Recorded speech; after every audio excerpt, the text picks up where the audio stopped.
A pergunta, reverendo Davi, a expiação de Cristo, ela foi para todos ou apenas para os eleitos?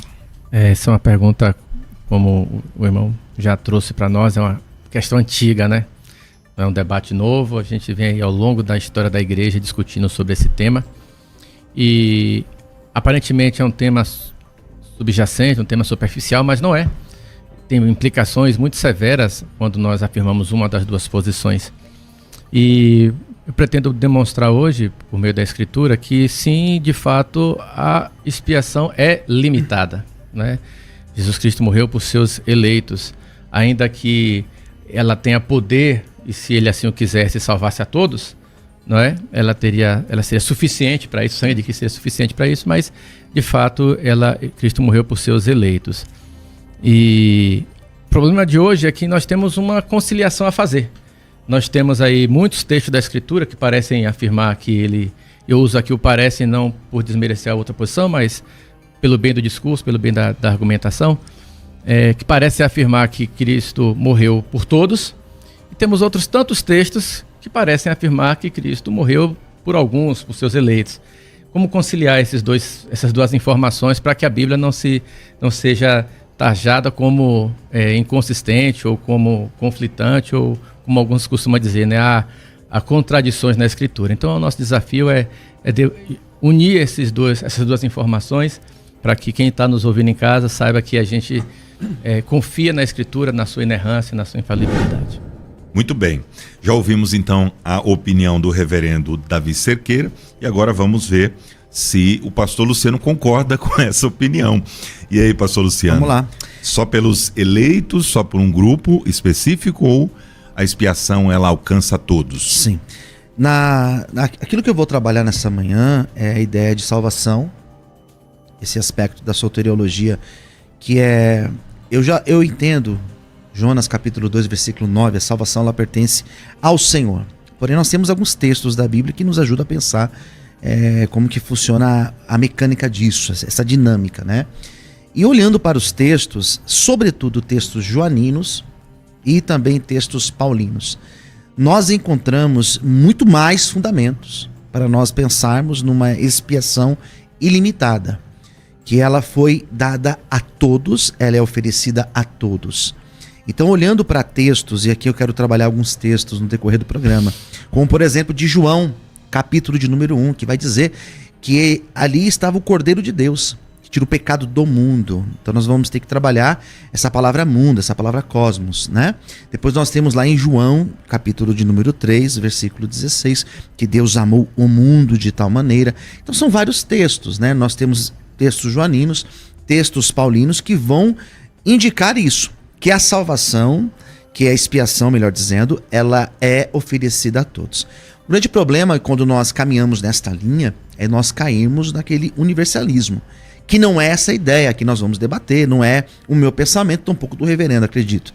Nós estamos trabalhando de que forma essa expiação ela alcança, se é somente eleitos ou todos. Então, no meu ponto de vista, nessa minha primeira resposta, eu coloco para todos. Muito bem, então ouvimos também a opinião do pastor Luciano. Reverendo, o pastor Luciano já deixou aí um dos textos mais emblemáticos, talvez, na posição que é defendida pela linha mais arminiana da questão, de que Jesus morreu por todos, né? Temos ali o texto de João, capítulo 3, versículo 16, que é o texto áureo das Escrituras, que diz que Deus amou o mundo de tal maneira que enviou o seu Filho para que todo aquele que nele crê não pereça, mas tenha a vida eterna. Esse mundo ali, como o senhor enxerga, como o senhor pode responder essa primeira questão? É bem interessante, irmãos. Eu fiz, depois eu vou deixar com o reverendo Luciano, não porque o irmão não tenha, só pra gente... Obrigado. Deixar com o reverendo Luciano também esse material. Eu fiz uma pesquisa, reverendo Luciano, acredito que o senhor também deve ter feito, e eu levantei na Escritura pelo menos os textos que são mais diretos, que tratam do assunto. E eu elenquei 19 textos que apontam para aparentemente para uma salvação universal. Universal no sentido de todos, né? Não Sim. Universal na salvação. Universalista, né? E 22 textos que parecem apontar na direção contrária. Então, como que a gente faz para conciliar essas duas coisas? E aí vai lá no texto de João, para todos esses textos, pelo menos de uma perspectiva reformada, quando a gente pega o texto de João, por exemplo, que João trabalha tanto o primeiro, o capítulo 1 quanto o capítulo 3, eu não posso e nem devo entender mundo como todas as pessoas e cada uma das pessoas, porque logo em seguida os dois textos vão falar de um grupo de pessoas que não amaram o Senhor Jesus Cristo. E o próprio João vai dizer depois que Jesus fala na epístola, na carta de João, que ele dá vida pelos seus. Então, se ele dá vida pelos seus, mundo aqui não pode ser entendido como cada uma das pessoas de todo o mundo, mas, de fato, como a humanidade de maneira geral, de modo geral. Né? Isso vai acontecer em diversas ocasiões. E esses textos que vão trazer aí a expressão mundo, se a gente olhar em cada uma das referências, a gente vai ter uma explicação muito sensata e lógica que permite conciliar as duas informações, que Cristo morreu pelos eleitos, né? Ainda que isso tenha benefícios para o mundo inteiro. Né? A presença de Cristo no mundo traz benefícios para o mundo inteiro.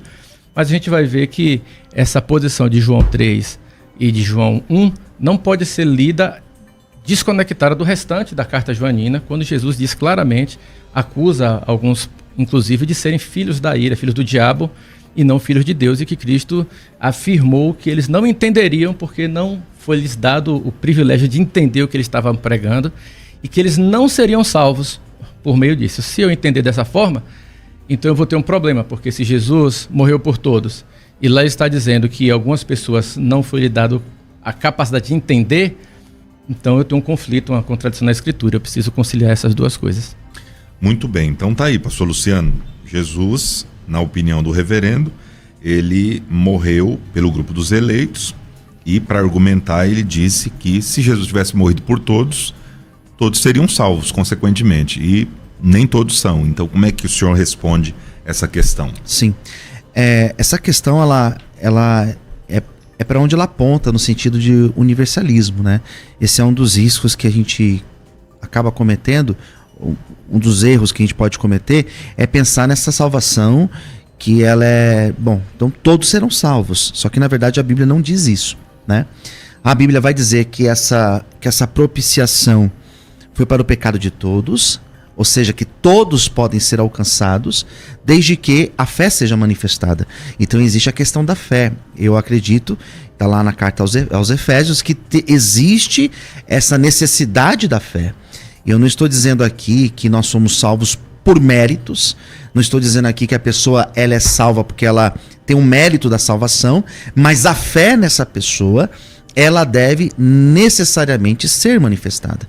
Então nós temos alguns problemas quando nós falamos que ali imundo são todos. Nós temos alguns problemas, né, no âmbito de uma exegese do texto, né? Nós temos o texto, por exemplo, de 1 João, no capítulo de número 2, a primeira epístola de João, capítulo 2, e o versículo 2, versículo de número 2 diz assim: e ele é a propiciação pelos pecados, e não somente pelos nossos, João falando, né? Mas também pelos de todo o mundo. Então percebe que na mentalidade de João, parece-me que quando ele fala mundo aqui, é cosmos. Porque não parece que quando João está dizendo mundo, que ele está se referindo eleitos. Eu não encontro referências onde vai ter a palavra eleitos, ao invés de mundo. Talvez o reverendo pode colocar pra gente, porque ele tem uma pesquisa muito boa ali. Mas eu não encontro. Então eu vejo mundo ali como, de fato, todas as pessoas. Humanidade, em geral. Exatamente. E aí, reverendo, é isso mesmo? É interessante a posição do irmão. E a gente tem que, para resolver esse dilema, né? E a gente quer isso, né? A gente não quer... A ideia do debate não é sair daqui com um vitorioso, porque aí a gente não alcança o objetivo.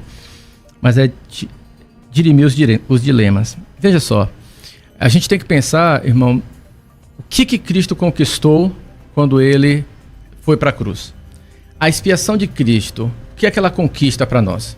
O irmão concorda que a expiação de Cristo, ela é feita para pagar, né, para satisfazer a justiça divina e pagar pelo pecado dos homens?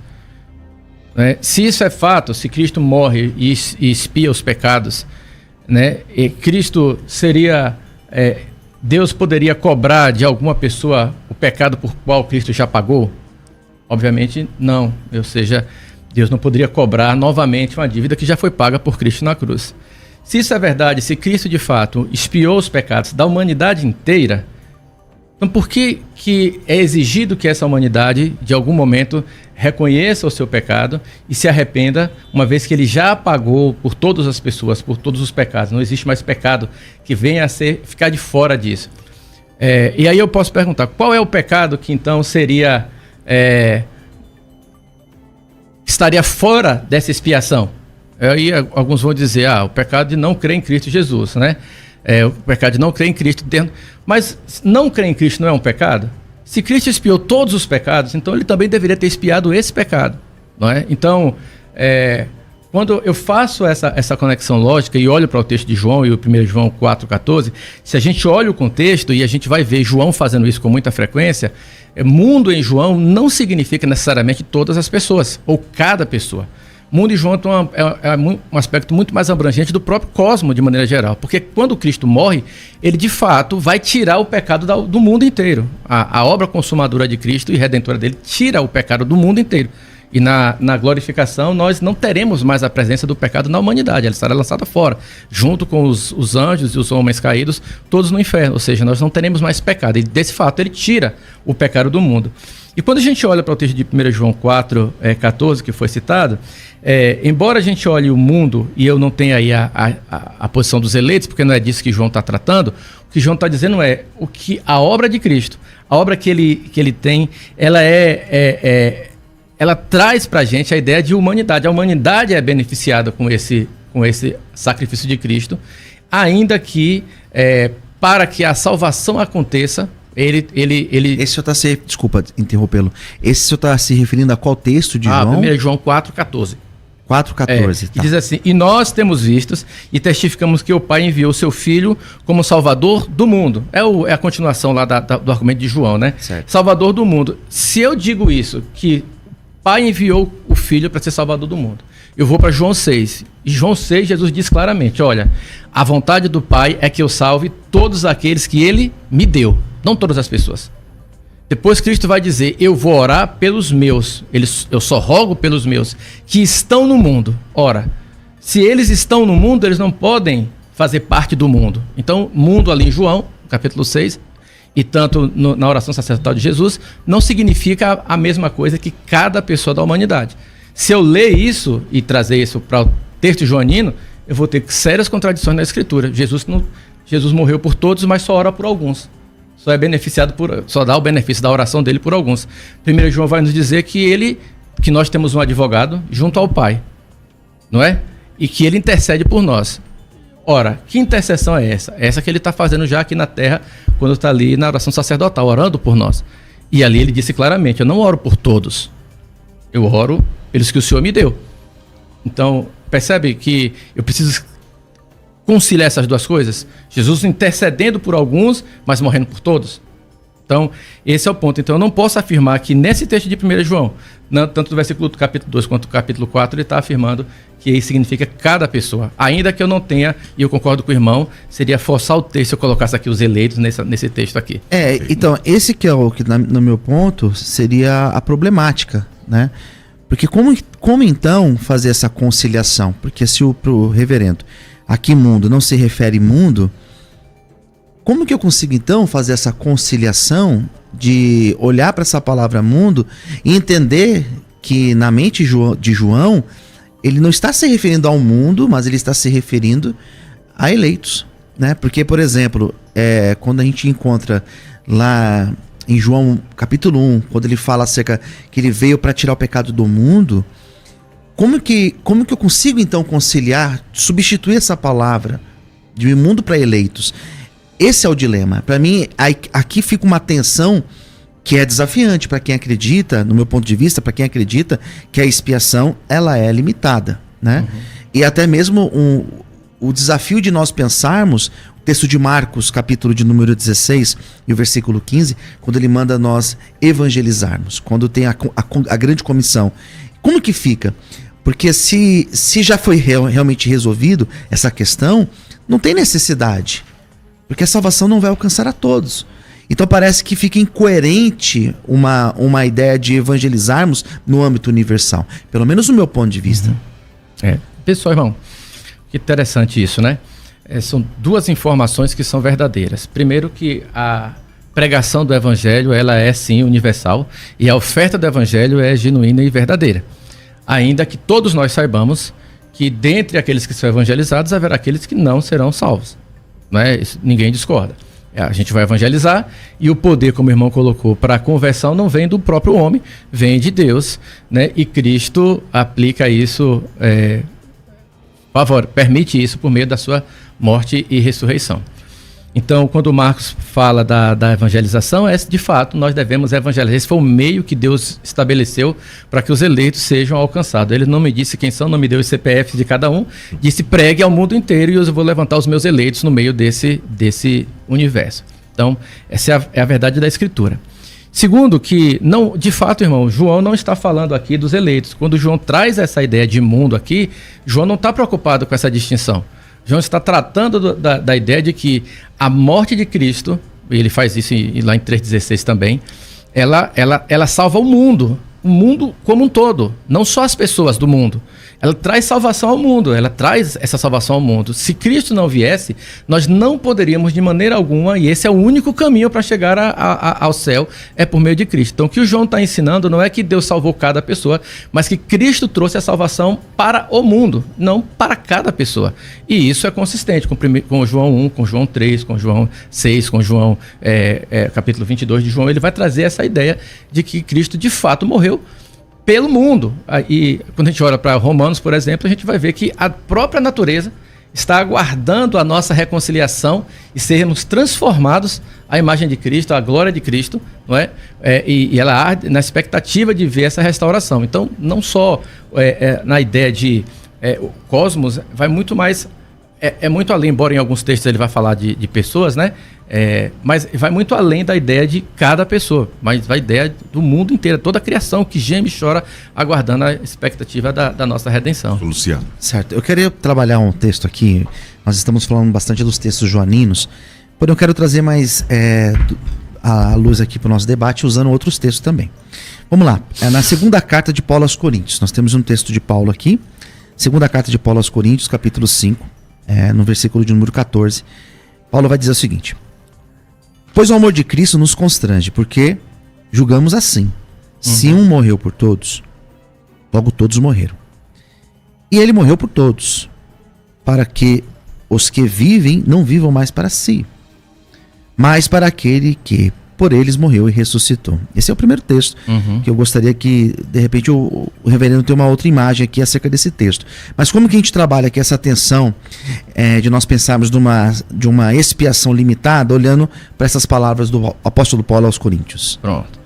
O irmão concorda que eu ainda não citei nenhum dos textos, mas eu sei que o irmão conhece eles, quando Jesus Cristo fala, Isaías fala, né, que no estabelecimento da Santa Ceia do Senhor, lá em João ainda, e Lucas também fala a mesma coisa, que Jesus ele afirma ter morrido por muitos. A gente vai entrar nesses textos ainda, mas muitos e todos são incongruentes. Ou é um, ou é muitos, ou é todos, né? Então eu tenho um texto que afirma categoricamente que Jesus Cristo morreu por muitos, não é? Então, e eu tenho um texto aqui que aparentemente diz que Jesus morreu por todos. Uma coisa tem que estar errada. Não pode ser as duas coisas ao mesmo tempo, concorda? Então assim, ou ele morreu por muitos, ou ele morreu por todos. Se eu disser que esse está certo, a interpretação do irmão de 2 Coríntios 5,14 está certa, eu vou ter que necessariamente dizer que quando Jesus afirma que morreu por muitos, ali não é muitos, é todos. Não é isso? Então, como é que eu concilio isso? Esse texto, se eu pego lá e a gente vai olhar para o capítulo 5 de Coríntios, Paulo, ele não está, todos aqui em Paulo, não é todas as pessoas, e isso o contexto vai nos mostrar, porque Paulo começa o capítulo, ele começa falando aqueles irmãos que não estão tratando o apostolado de Paulo, a igreja, e ele está discutindo isso com os irmãos. No meio dessa discussão, defendendo o seu apostolado, Paulo vai dizer, olha, Cristo morreu por todos, todos aqui, irmãos, para eu conciliar muitos lá, eu posso afirmar que Paulo está falando de Paulo, dos apóstolos, dos coríntios que estão ouvindo.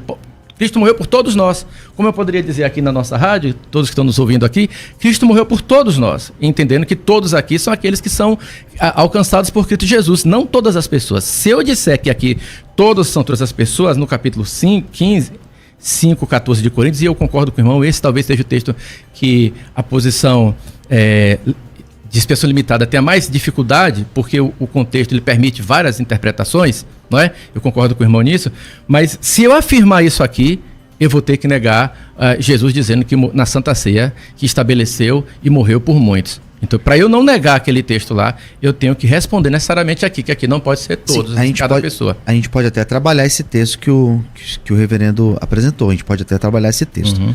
Mas veja, aqui ele está se referindo ele está se referindo ao ato de Cristo, certo? Quando ele coloca assim, que um morreu por todos. Logo todos. E ele morreu por todos. Peraí. Se um morreu por todos, depois ele vai colocar no 15, ele morreu por todos, pelo menos ao meu ponto de ver aqui, ele não está se referindo à igreja de Corinto, de forma específica. Todos aqui, parece-me, que ele não está se referindo à igreja, àquela igreja local que ele estava falando, ministrando eles. Parece-me que ele está se referindo à humanidade aqui.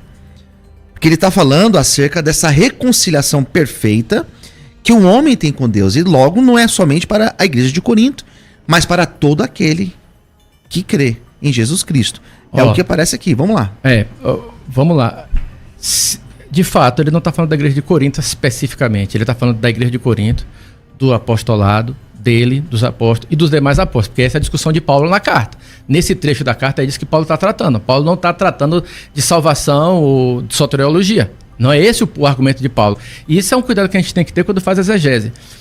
Quando a gente faz uma exegese, eu descolo o objetivo do autor para isso, eu começo a pegar partes daquilo que ele está colocando e querendo fazer teologia em cima disso. E eu nem estou afirmando que o irmão está fazendo isso não, tá?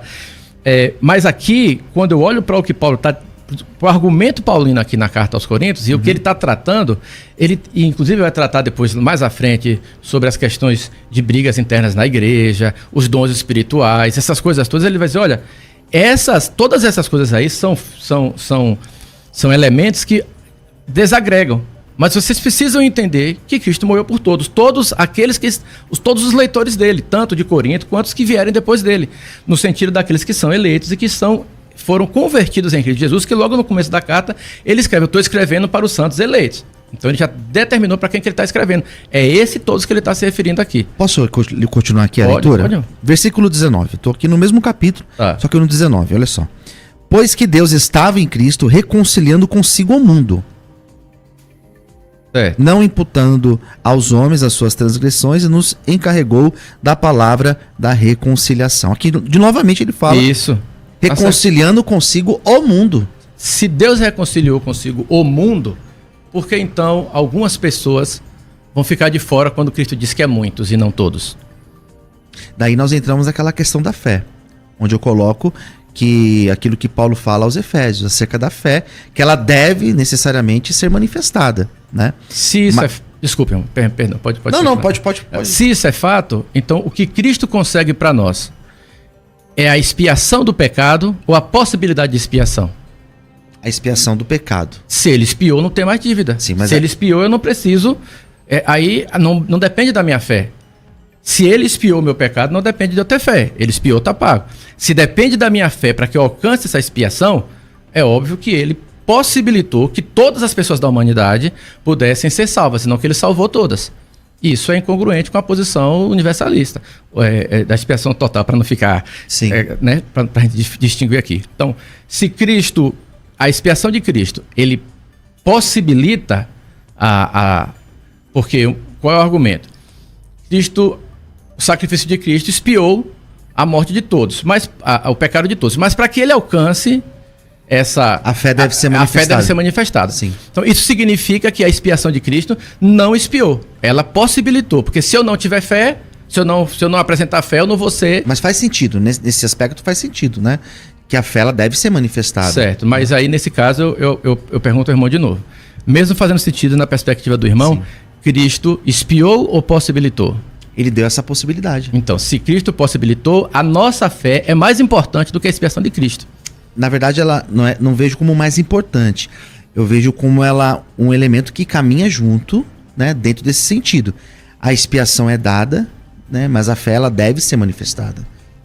Nesse sentido, reverendo Davi, o pastor Luciano está citando a questão da condição da fé. Né? A gente poderia citar, nesse caso, Efésios capítulo 2, versículo 8, né, que deixa bem claro lá. Pela graça sois salvos por meio da fé.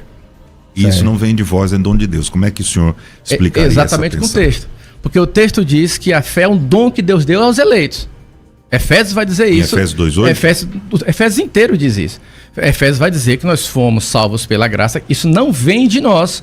Não está em mim essa fé, nem a graça, ainda que tem aquela discussão lá do qual é o dom que é dado ali, seria né? Seria a salvação ou seria a fé? A fé, a graça e a salvação. Isto não vem de vós. Esse texto, embora exista uma discussão exegética ali muito clara, o que é usado no neutro, em várias ocasiões do grego, ele vai sempre mostrar que isso, quando é utilizado dessa forma, a gente tem exemplos que ele se aplica a toda a oração que vem antes. Então, toda a oração que vem antes, a graça, a fé, é um dom que Deus deu. Agora, quando eu olho para isso, e o texto está dizendo, Deus deu. Deus não deu isso a todo mundo. Deus deu a alguém. Se eu disser que Deus deu isso a todo mundo, eu tenho que necessariamente dizer que cada pessoa tem que ter fé.